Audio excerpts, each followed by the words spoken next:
Welcome to this guided video on how to eradicate anxiety. So what is anxiety really doing to you? It's robbing your self-control. Anxiety is the feeling of not being in control of the now. It is usually caused by not taking control of what you can, usually poor boundaries, lack of self-discipline, or organizational skills. This then exacerbates trying to control things that you can control, aka people, places, and things, and situations that are outside of your control. When you don't have enough self-control, you look for external control, usually wanting to control how people think, act, and feel, which is impossible to do, by the way. Obsessing over outcomes, trying to control how things are going to be around us, trying to fix everything around us. But this backfires, increasing stress, anxiety, frustration, depression, and other emotions, eventually stealing our energy and then ruining our health. This is how anxiety becomes dangerous. Chronic anxiety is usually exacerbated by chronic stress. Chronic stress then leads to burnout, depression, and even physical illness. That's what we call psychosomatic manifestation. Depression isn't sadness.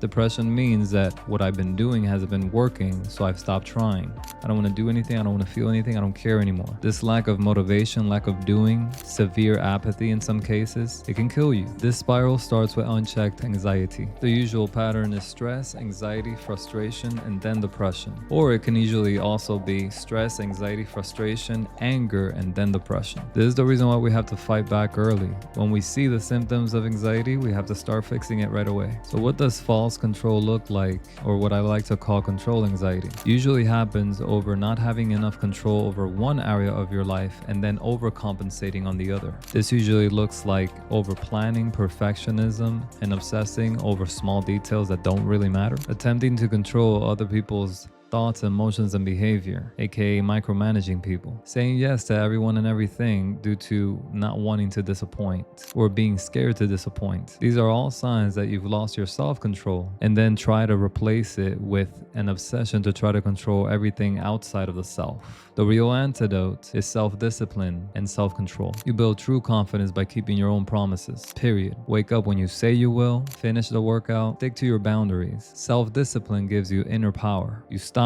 chasing external validation. That's how you reclaim calm, structure, and mental freedom. So how to fight anxiety starting today? Diaphragmatic breathing shuts off the panic response, puts you back in control of your central nervous system, your nervous system. There's a link to the breathing guide below. SCBG protocol. Learn how to organize your sacrifices and your rewards. Create structure, build momentum, not motivation. Motivation isn't reliant on. It isn't consistent, but discipline is. Link to the SCBG protocol below. The emotional patterns chart. Recognize where your emotional triggers are and where anxiety starts. Understand the deeper pattern before it exacerbates. Link to the emotional patterns chart below. The powerful arts of letting go, spiritual practice. Sit with, how did I come to exist? What is my true purpose here on earth? And where am I going after the existence here on earth? You don't need to have the answers. You're just spending time with these questions. Creating present essence, presence. This is preferably done in the morning before starting everything. Letting go is not a weakness, it's a strength, it's a wisdom. Why you must act now? It's because anything that you put into practice, anything that you put into repetition only becomes stronger, whether good or bad. Trying to control what you can't and neglecting what you can control is a waste of time, a waste of energy, and the combination of time and energy loss is a combination to then damage your health. If you don't have your health, what do you have? That's what I thought. If anxiety keeps looping around no matter what, if you feel deeply unstable, burnt out, or overwhelmed, if you can't sleep, can't focus, or you feel like you're fading away inside, that's when it's time to work with a therapist or a sports psychologist. Not for weakness, but for clarity, peace, and strength. For more sports psychology, coaching, or therapy tips and tricks, please like, comment, and subscribe. I will see you on the next video. Thank you for watching.